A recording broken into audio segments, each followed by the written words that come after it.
درود و به برنامه ما خوش آمدید. طاهری سفر هستم با خبر و گزارش چهارشنبه هفتم فوریه شما را از استودیوی رادیو آزادی از پراگ همراهی میکنم. امروز در برنامه 30 ساله ها هم می توانند پرزیدنت شوند. قانون انتخاباتی تاجیکستان را اصلاح کردند و گفتند ایراد ناظران بین المللی را به اینابت گرفتند. تمام پیشنهادها و ارادهایی که در انتخابات قبلی ناظران بین المللی ارائه داشتند و پیشنهاد کردند اونها به نظر گذاشته است. زمین لرزه در تایوان خانه‌های زیادی را ویران کرد. چند نفر را کشت. ماموران نجاتکارها برای رفع عاقبت‌های فلاکت را ادامه می‌دهند. در حالی که حامی مهاجران تاجیک کرامت شریپوف برای بازگشت بر روسیه تلاش دارد، برف زیاد در این کشور کار مهاجران و درآمد آنها را افزایش داده است. تفصیل خبرها. وکیلان مجلس نمایندگان در تاجیکستان قانونی را قبول کردند که به جوانان 30 ساله هم اجازه می‌دهد نامزدی خود را به مقام رئیس جمهور پیشنهاد کنند. بر اساس قانون پیشین فقط جوانان حق داشتند در انتخابات شرکت کنند که سنشان از 35 سال بالا بود. عین زمان هنگام بررسی قانون وکیلان مسئله سرمایه‌گذاری معرکه‌های انتخاباتی از طرف خارجیان و هم حضور امام علی رحمان در انتخابات‌های آینده را بررسی کردند. میرزا نبی خالقزاد شاهد قبول طرح اصلاح شده قانون درباره انتخابات رئیس جمهور در تاجیکستان بود. در اجلاس نوبتی پارلمان تاجیکستان دو طرح قانون کنستیتوسیونی کشور، یکی از آن قانون درباره انتخابات پرزیدنتی تاجیکستان و دومی درباره انتخابات وکیلان مجلس ملی و مجلس نمایندگان تاجیکستان به تصویب رسید.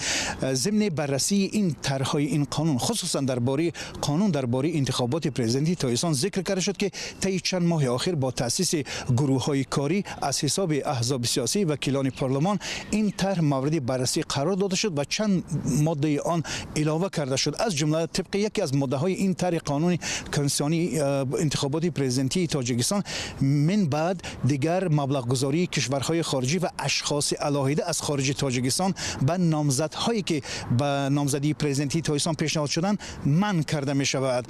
شخصان حزبای سیاسی که از خارج کشور مبلغ می گیرند به آنها پابند میشن و برای پابند شدن هر فکر اندیشی آنها را خواهنها اجرا کردنشان جایز میشد.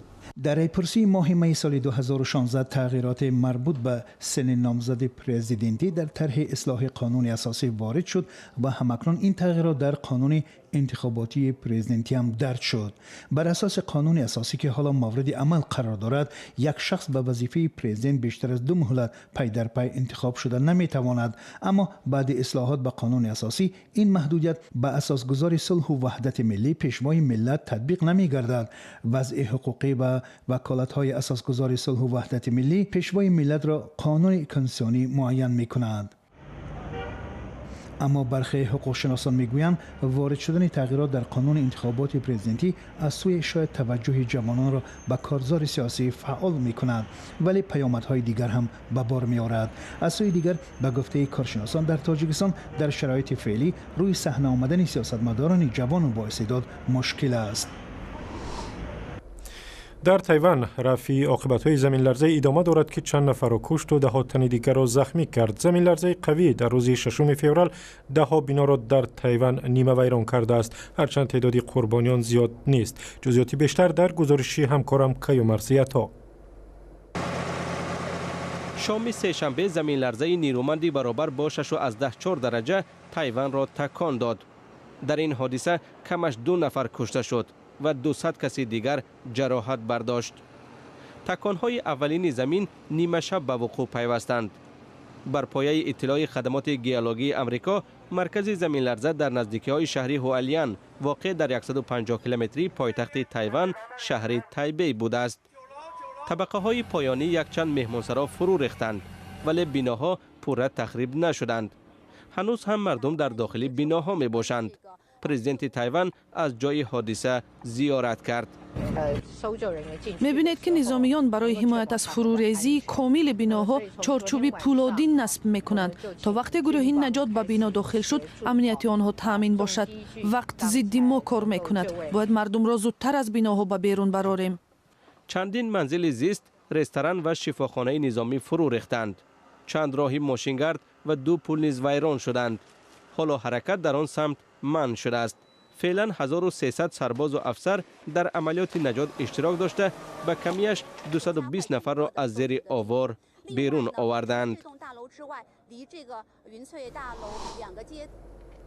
یک دیپلمات بلندپایه امریکا گفت که حکومت کشورش هیچ علامتی را نمی‌بیند که پاکستان افراطگرایان را در قلمروش سرکوب می‌کند. در این باره جان سالیوان معاون وزیر امور خارجه امریکا روز 6 فوریه در حضور وکیلان امریکایی صحبت کرد.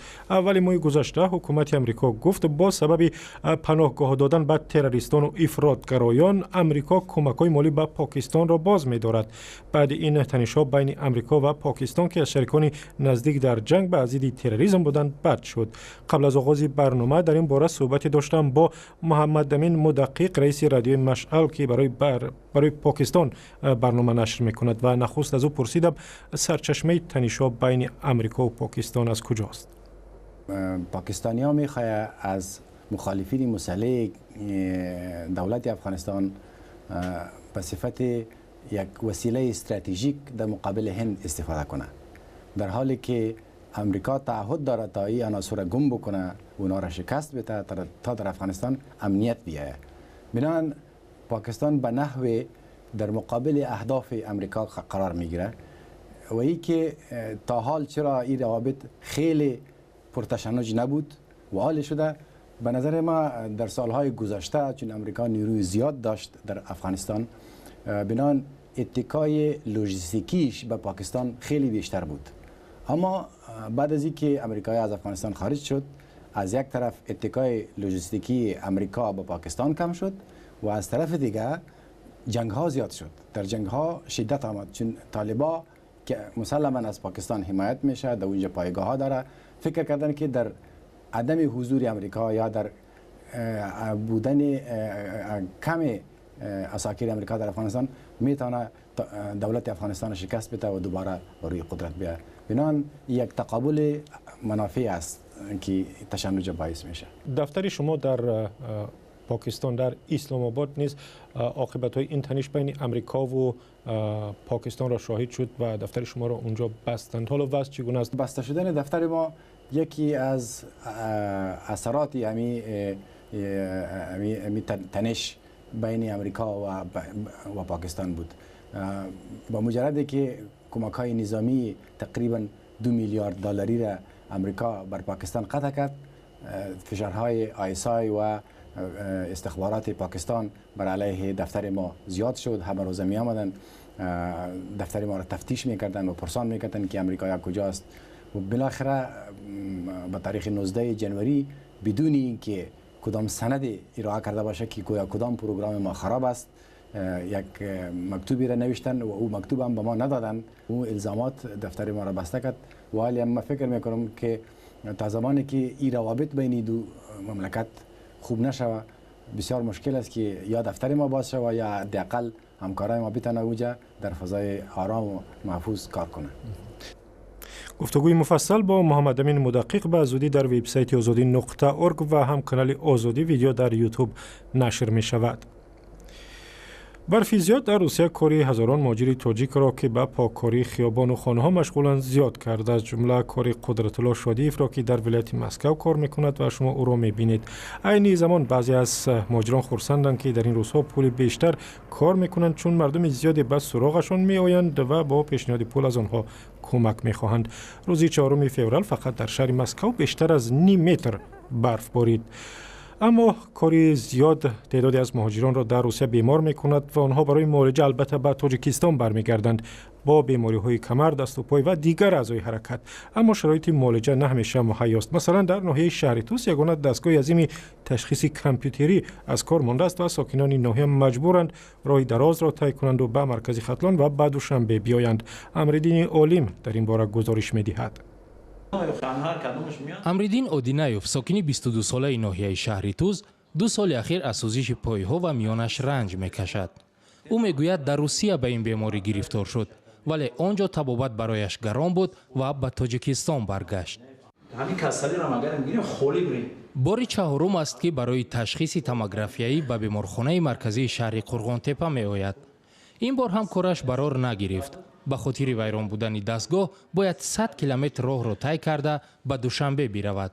همینجا که همین باشه خیلی طرف همین حکومتش باشه، طرف مثلا منیزدرا باشه، کدوم طرف باشه بهبودی به همین خلق شوه خیلی برای ما خوب میشه که همین مثلا درد میایم به همین قردانی رای قریب دوشنبه دم میریم مکه کو در دوشنبه هم یک شهر کلون و خام جام کسلی دوران ما را میگن مثلا 40 مودم 30 مودم. نبودی توموگرافیای کامپیوتری در وادی وخش ولایت ختلان مشکلی سنگین است. از ماه آگوست این جانب توموگرافیای کامپیوتری خراب شده است. مسئولان میگویند در یک روز از 10 تا 30 نفر به مرکز مراجعت میکند که نمیتوانند به آنها خدمت رسانند. دولتشاه گل محمدزاده رئیس ولایت ختلان هم ضمن نشست خبریش مشکل خراب یا کارناشیان شدن توموگرافیای کامپیوتری را به چالش کشیده گفت برای تعمیر یا خریداری توموگرافیای کامپیوتری باید اول متخصصان را تیار کنیم، بعد این دستگاه را خریداری کنیم.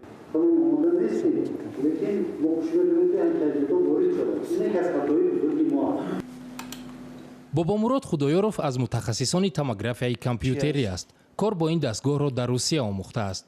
او میگوید که همه روزه بیماران زیادی را بنابر ویران بودن دستگاه از بیمارخانه جواب میدهد و نمیتواند به آنها کمک کند. از ناحیه‌های دور دراز مراجعت میکند، لیکن مجبورم که بیماران را در شهر دوشنبه روان کنیم. در ریاست تندرستی ولایت ختلان به رادیوی آزادی گفتند باید برای تعمیر این دستگاه 600,000 سومانی جدا شود. هنوز معلوم نیست این پول کی به دست آنها میرسد.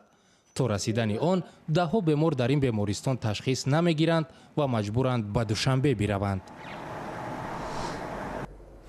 کرامت شریپوف یکی از حامیان حقوق مهاجران تاجیک در روسیه میگوید آزادرحمان رئیس دستگاه ریاست جمهور از مقامات مربوطه خواسته است در حل مشکلی او مساعدت کنند. به قول او آزادرحمان از رمضان رحیمزاده وزیر امور داخلی خواسته است مسئله کرامت شریپوف رئیس جنبش مهاجران تاجیک در روسیه را ببیند. کرامت شریپوف را که حالا شناسنامه تاجیکی هم ندارد مقامات روسیه ماه دکبر سال 2017 از آن کشور با این گفته که شهروندی روسیه را غیر قانونی به دست آورده است اخراج کردند. خودش میگوید تلاشش برای حمایت حقوق مهاجران در روسیه سبب راندنش از آن کشور شد. و در یکی از شهرهای بزرگ هند مردم به یک مرد مسلمان احسن میگویند که در برابر مسجدها عبادتگاه‌های بت پرستان را تعمیر میکند. غلام الدین مهمان میگوید تعمیر معبد را فرض میداند چون مهم اعتقاد است و همزیستی آسایشته پیروان دین‌های گوناگون که در هند بسیار زیادند. ساجده میرزا گزارش میدهد. در شهر غربی احمدآباد ایالت گوجرات هندوستان زادگاه سروزیر این کشور نریندرا مودی یک مرد مسلمان از حساب خود تعمیر و ترمیم معبد محلی را به عهده گرفته است. همسایه های این عملی موین غلام الدین مهمان را نمونه همزیستی آسایشته و تحمل در کشوری گوناگون مذهب و گوناگون فرهنگی هندوستان می دانند. مهمان که از خردی در این محل به وای رسیده است میگوید حالت ناگوار معبد 500 ساله بهید بهنجا هنومن او را ناراحت میکرد و از این رو قرار کرد که معبد را تعمیر کند. با وجود آنکه مسلمانم من عزم نمودم که معبد را تعمیر کنم. پس انسانیت من هنوز پابرجاست. اهل محله از بازسازی معبد خیلی خوشحالند. وکیل معبد جتین گاور میگوید مهمان از قبول هر گونه کمک مالی در تعمیر عبادتگاه قدیمی دست کشید. در گذشته پدر بزرگ من مسئول تعمیر این معبد بود. حالا برادرمان مهمان این کار را بر عهده گرفته است. او هیچ گونه کمک مالی را قبول ندارد و ما هم در این کار سهمی نگذاشتیم. این خود نمونه عالی است که معبد هنومن را که پیرو الهه هندی رام می باشد برادر مسلمان ما مهمان اجرا می کند. احتمال او پیام الهی گرفته به خلاصه آمده باشد که با پول خود معبد را تعمیر کند. این عمل اعتبار معبد را باز هم بلندتر می برد. در هندوستان پیروان دین و مذهب، قوم، زبان، منطقه و نژادهای گوناگون به سر میبرند. بعضا اختلاف میان جامعه ها باعث برخوردهای خونین میشوند. و بیننده ارجمند اخبار امروز به پایان رسید. سپاسگزاریم که ما را همراهی کردید. اخبار از این هم بیشتر در وبسایت azadi.org است و هم در صفحه رادیو آزادی در فیسبوک. با ما بمانید.